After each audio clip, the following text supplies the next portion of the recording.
Poésie présente Ars Obscura, livre 4, Sorcier de sang, de François Baranger, lu par Yvan Lecomte.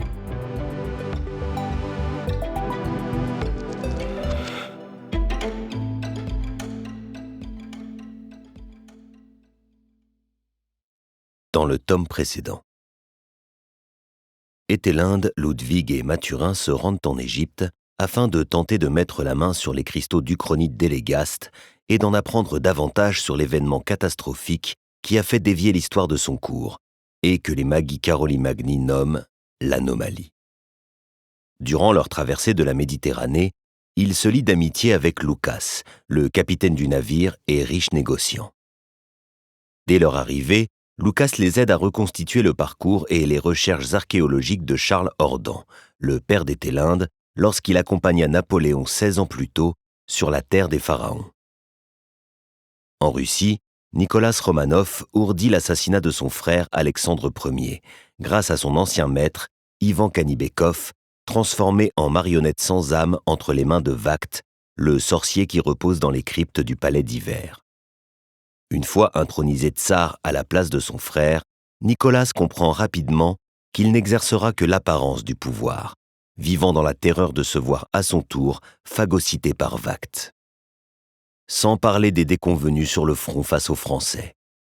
La 7e coalition a trop tardé à repartir à l'offensive après Waterloo, laissant à Élégast le temps de reconstituer les forces militaires de l'Empire.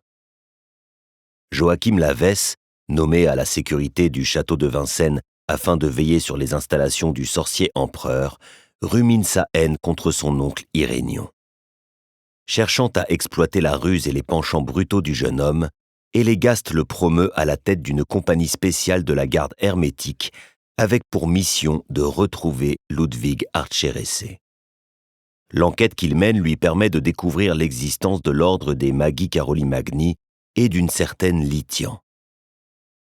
Après avoir presque perdu la raison lors de la bataille de Waterloo, Léandro veille désormais sur Azra, la jeune bohémienne qu'il a secourue alors qu'elle agonisait dans la forêt.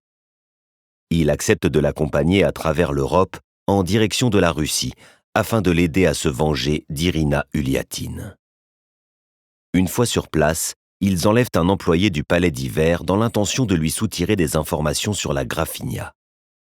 C'est Pavel Laptev, le pion de la faction rouge sur lequel l'imprégnation par sang de résurgion n'a pas fonctionné et qui craint constamment d'être percé à jour et exécuté. Bien qu'effrayé par ses ravisseurs, Pavel saisit cette occasion et propose à Azra de les aider à piéger Irina, si en retour, elle et Léandro lui prêtent leur concours pour organiser sa fuite de Russie avec son père et son ami Sergueï. Le mouvement de résistance fondé par Irénion Brégante, qui s'est installé dans une vallée reculée des Pyrénées, ne cesse de gagner en importance et commence à ressembler à une véritable armée.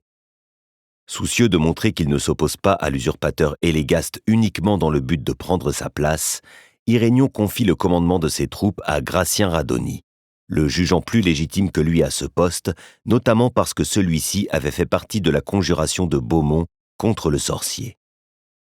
Mais les deux hommes s'entendent mal, et les dissensions apparaissent rapidement entre eux, en particulier au sujet de la manière de combattre les régiments commandés par le colonel Villars, envoyé par Élégast pour arrêter la résistance.